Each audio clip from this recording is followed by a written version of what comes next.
Arun Malhotra, Senior VP Sales and Customer Care, Automotive Division at M&M, joins in on the phone. Mr. Malhotra, first of all, a very happy New Year to you from all of us right here in ET Now. And secondly, if you could... Also? Thanks. Secondly, if you could start off by giving us a brief about how your tractor segment has grown this particular month. I handle the auto sector, so I will not be in a position to comment on tractors. So any question on auto, I will be in a position to comment. Fair point. What about the MCVs and the LCV segment? Because that has continued to be in excess of 30% for you. Are you hopeful that this trend trajectory will continue for the next 3 to 4 quarters as well? Well, if you look at in auto sector, we have grown by 26% this December versus last year. And our cumulatively growth has also around the same percentage for the first 9 months of the financial year. The small commercial vehicle is a component of M&M. And in that segment, this month we have grown in the small commercial four-wheeler by approximately 45%. So the small commercial vehicle market, four-wheelers, is holding well. And we hope we should continue the progress in the coming months also. Right. Mr. Malhotra, you've, hiked the XUV 500 prices by about 55,000 rupees per unit. Are the cost pressures still not easing despite the softness in commodity prices? Or is the, depreciating rupee the culprit in this particular case? Well, I'll take it in two parts. One is the XUV 500, when we had launched it in the first week of October, there was an introductory price, and we had said that this is for a very short duration. So one was that reason.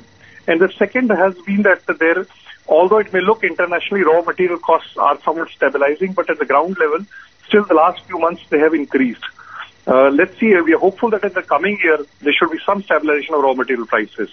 And the rupee depreciation also, devaluation has also worked in favor of the cost increase. Right. So these are 2-3 factors for it. So until you mitigate these cost pressures, Mr. Malhotra, can we see other price hikes as well?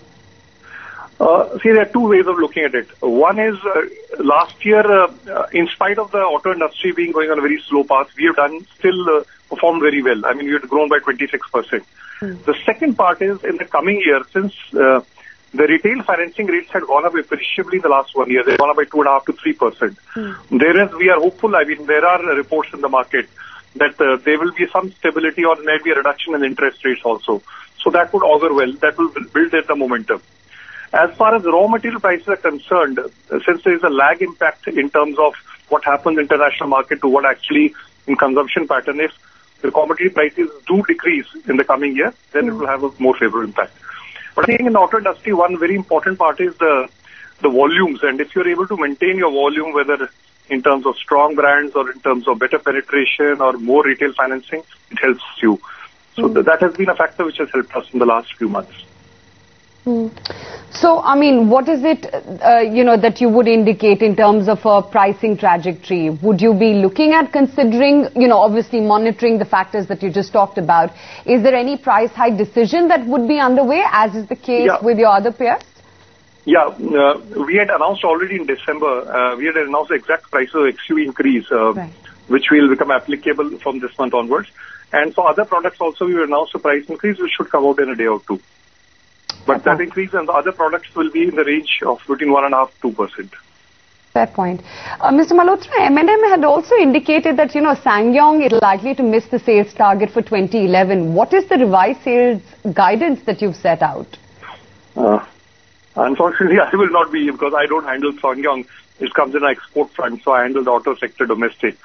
So I will not be in a position to comment on SsangYong. Fair point. There have also been reports that M&M is eyeing bankrupt automaker SAAB. Can you confirm or deny this particular news? No, I have no comments to make on that. Okay.